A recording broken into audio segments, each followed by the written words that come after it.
Hi అండి, అందరికీ welcome back to our channel. ఈరోజు వచ్చేసి నేను నేతి బొబ్బట్లు అయితే చేశానన్నమాట. చాలా బాగా కుదిరాయి అనమాట. స్మూత్గా చాలా పర్ఫెక్ట్గా అయితే కుదిరాయి, చాలా బాగున్నాయి. ఎలా చేయాలో ఇప్పుడు ప్రాసెస్లోకి అయితే వెళ్ళి చూపిస్తున్నాను. ఇప్పుడైతే మనం 1 కప్పు శనగపప్పు అయితే తీసుకోవాలన్నమాట. నేను చూపిస్తున్నాను కదా, అదే కప్తో అయితే అన్ని కొలతలు అయితే తీసుకున్నాను అనమాట.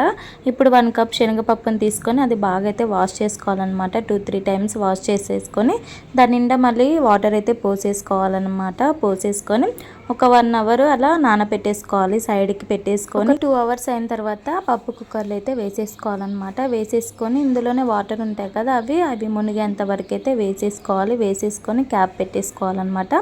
ఒక 4 విజిల్స్ వచ్చేదాకైతే మనం ఉడికించుకోవాలన్నమాట. స్టవ్ మీద పెట్టేసి ఇంకో వైపు వచ్చేసి ఒక బౌల్ తీసుకొని గోధుమ పిండి అయితే యాడ్ చేసుకోవాలన్నమాట. టేస్ట్ బాగా కుదరాలంటే మైదా పిండి అయితే యూస్ చేయండి. నేనైతే హెల్త్ పర్పస్ మీద నేనైతే గోధుమ పిండి అయితే యూస్ చేస్తున్నాను. గోధుమ పిండి వల్ల మనకి హెల్త్ అయితే పాడవకుండా ఉంటుందన్నమాట. చాలా టేస్టీగా కూడా వస్తాయి. ఇలా ఒకసారి ట్రై చేయండి, చాలా బాగుంటాయి అనమాట. గోధుమ పిండికి అయితే నేను కొలత అయితే ఏం చెప్పట్లేదు అనమాట. దాని అందాజు మట్టుకి మేమైతే పోసుకున్నాము. పోసేసుకొని ఇక పిండిని అయితే వాటర్ పోసేసుకొని మొత్తం పిండి ముద్దలాగా మన చపాతీ ముద్దను ఎలా కలుపుకుంటామో అలానే కలుపుకోవాలన్నమాట.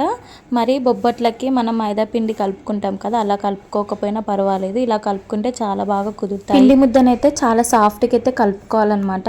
మంచి సాఫ్ట్గా ఉంటేనే మనకి బొబ్బట్లు అనేవి పొరలుగా చాలా బాగా కుదురుతాయి అన్నమాట. నేను వీడియోలో చూపించినట్టుగా బాగా సాఫ్ట్గా ఇలా ఆయిల్ కూడా వేసేసుకొని మంచి స్మూత్గా అయితే కలుపుకోవాలి. ఇలా సాఫ్ట్గా మొత్తం కలుపుకున్నాక మనం మూత పెట్టేసుకొని పక్కనైతే పెట్టేసుకోవాలన్నమాట. చాలా బాగా ఉంటుందన్నమాట. సాఫ్ట్గా కలుపుకోవడం వల్ల పొరలుగా చాలా బాగా వస్తాయి. ఇప్పుడు శనగపప్పు కూడా ఇంకోవైపు ఉడికిపోయిందనమాట. అది ఉడికిపోయిందా లేదా అని అయితే మనం ఒకటి తీసుకొని చూస్తే అలా మెత్తగా సాఫ్ట్గా అయిపోవాలి. అలా అయితే ఉడికిపోయినట్టు అనమాట. ఇప్పుడు దీన్ని మొత్తం ఒక బౌల్లోకి అయితే వేసేసుకుంటున్నాం. ఇది చల్లగా అయిపోయాక మనం మిక్సీకి అయితే పట్టేసుకొని స్మూత్ పేస్ట్ లాగా అయితే పెట్టుకోవాలన్నమాట పక్కకి. ఇంకోవైపు వచ్చేసి స్టవ్ ఆన్ చేసేసి ప్యాన్ పెట్టేసుకోవాలి. ప్యాన్ అనేది చాలా మందంగా ఉంటే బాగా కుక్ అవుతుంది. ఇప్పుడు చూపిస్తాను చూడండి. ఇప్పుడైతే అందులో ఒక 2 టేబుల్ స్పూన్ నెయ్యి అయితే యాడ్ చేసుకోవాలన్నమాట. మనం ఏ కప్తో అయితే శనగపప్పు తీసుకున్నామో అదే కప్ తోటి నేను బెల్లం అయితే తీసుకుంటున్నాను అనమాట. అది తురిమి పెట్టుకున్నాను ఆల్రెడీ. ఒక కప్పు నిండా బెల్లం అయితే తీసుకున్నాను. కొంచెం మేము బెల్లం ఎక్కువ తింటామని ఇంకొక 1/2 కప్ అయితే తీసుకున్నాం అనమాట. స్వీట్ తక్కువ తినే వాళ్ళు తక్కువ యాడ్ చేసుకోండి. ఇలా చేస్తే చాలా బాగా కుదురుతుంది అనమాట. ఇప్పుడు ఆ బెల్లం మొత్తం కరిగేదాకా ఆ నెయ్యిలో కొంచెంసేపు వేయించి కొద్దిగా ఒక వాటర్ అయితే యాడ్ చేయాలన్నమాట. వాటర్ యాడ్ చేసేసుకొని మొత్తం మిక్స్ చేసుకుంటూ ఉండాలి. అడుగు అంటకుండా కలుపుతూనే ఉండాలన్నమాట. కొద్దిగా వాటర్ యాడ్ చేయాలి, ఎక్కువ అయితే వాటర్ యాడ్ చేయొద్దు. కొద్దిగా వాటర్ యాడ్ చేయగానే ఇలా కలుపుతూ ఉండాలి. మొత్తం అది కరిగేదాకా కలుపుతూనే ఉండాలన్నమాట. ఇక్కడ ఆఫ్ చేయొద్దు, అడుగు అంటుకుపోతూ ఉంటుంది.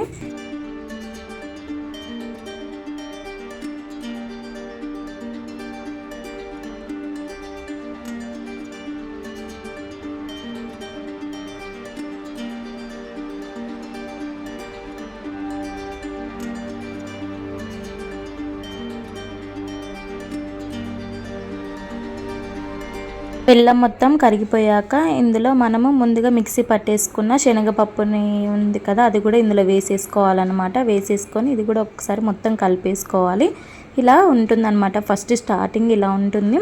ఇందులో కొద్దిగా యాలకుల పొడి వేసుకోవాలి. ఇందులోనే ఒక స్పూన్ నెయ్యి కూడా యాడ్ చేసుకోవచ్చు ఇష్టం ఉన్న వాళ్ళైతే. ఇలా మొత్తం అన్ని యాడ్ చేసుకున్నాక ఒకసారి అయితే మొత్తం కలుపుకోవాలి. ఎక్కడైతే ఆపకూడదు, మొత్తం కలుపుతూనే ఉండాలన్నమాట. కింద అడుగు అంటకూడదు.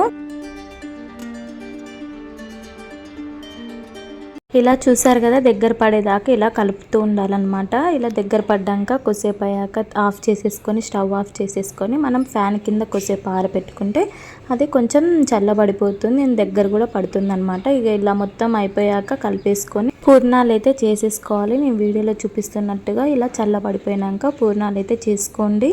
ఇలా చేసుకొని అన్ని పక్కన పెట్టేసుకోవాలన్నమాట. పక్కన పెట్టేసుకున్నాక ఇక ఇప్పుడు గోధుమ పిండి ఆల్రెడీ కలుపుకొని ఉంచుకున్నాం కదా, దాంతో ఇక పూర్ణం అయితే చేసేసుకోవాలన్నమాట.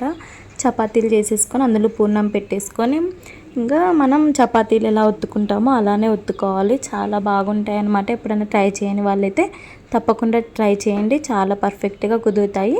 నేను చెప్పిన మెథడ్లో అయితే అసలు మిస్ అవ్వకుండా చేయండి, చాలా బాగా వస్తాయి అన్నమాట. మనం ఇలా ముందుగా పిండి ముద్దతో ఇలా చపాతీని అయితే చేసుకోవాలి. చేసుకొని మనం ముందుగా ప్రిపేర్ చేసుకున్న పూర్ణాన్ని అయితే ఇందులో పెట్టేసుకొని చపాతీని మొత్తం ఇలా కవర్ చేసుకోవాలన్నమాట. నేను వీడియోలో చూపించినట్టుగా ఇలా మొత్తం పెట్టేసుకొని ఎక్స్ట్రా పిండి పైన వస్తుంది కదా, దాన్ని అయితే తీసేయాలన్నమాట. నేను వీడియోలో చూపిస్తున్నాను చూడండి. ఇలా మొత్తం ఎక్స్ట్రా పిండిని కూడా తీసేసి ఇప్పుడు మనం పూర్ణం పెట్టుకున్న పిండిని అయితే ఇలా ఒత్తేసుకొని మనం చపాతీలు ఎలా చేసుకుంటామో అలా చేసుకోవాలన్నమాట.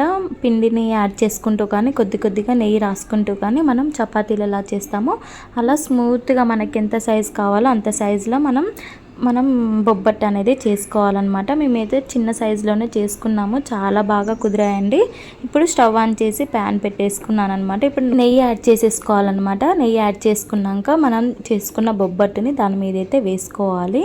ప్యాన్ అనేది చాలా వేడిగా ఉంటేనే మనకి మంచిగా కుక్ అవుతుంది అనమాట. లోపల వెంటనే వేయకూడదు, కొంచెం వేడయ్యాక అప్పుడు వేసుకోవాలన్నమాట. మీడియం ఫ్లేమ్లో పెట్టుకొని రెండు వైపులా అటు ఇటు కాల్చుకుంటూ ఉండాలి. చూసారు కదా చపాతీ అనేది ఎలా పొంగుతుందో, అలా రెండు వైపులు కాల్చుకుంటూ చపాతీని అయితే మంచిగా కాల్చుకోవాలన్నమాట. లోపలది కూడా పూర్ణం కూడా మంచిగా ఉడికేలాగా మీడియం ఫ్లేమ్లో పెట్టుకొని మంచిగా ఉడికించుకోవాలి. మంచిగా ఆ రెండు వైపులా కాల్చుకుంటూ అటు ఇటు తిప్పుకుంటూ ఉండాలన్నమాట. చూసారు కదా ఎంతో టేస్టీ అయినా బొబ్బట్లు అయితే ఇక్కడ రెడీ అయిపోతున్నాయి. ఇలా ఎప్పుడైనా మీకు తినాలనిపించినప్పుడు ఇంట్లో ఇలా పర్ఫెక్ట్గా చేసుకోండి. పక్కా కొలతలతో చాలా బాగా కుదురుతాయి అన్నమాట. ఇలా గోధుమ పిండితో హెల్తీగా ఉండాలంటే ఇలా గోధుమ పిండితో ఒకసారి అయితే ట్రై చేయండి. నా వీడియో కనుక నచ్చినట్టయితే లైక్ చేయండి, షేర్ చేయండి, సబ్స్క్రైబ్ చేయడం మర్చిపోకండి. ప్లీజ్ సపోర్ట్ చేయండి. ఎంతో టేస్టీ అయిన బొబ్బట్లు అయితే రెడీ అయిపోయాయి.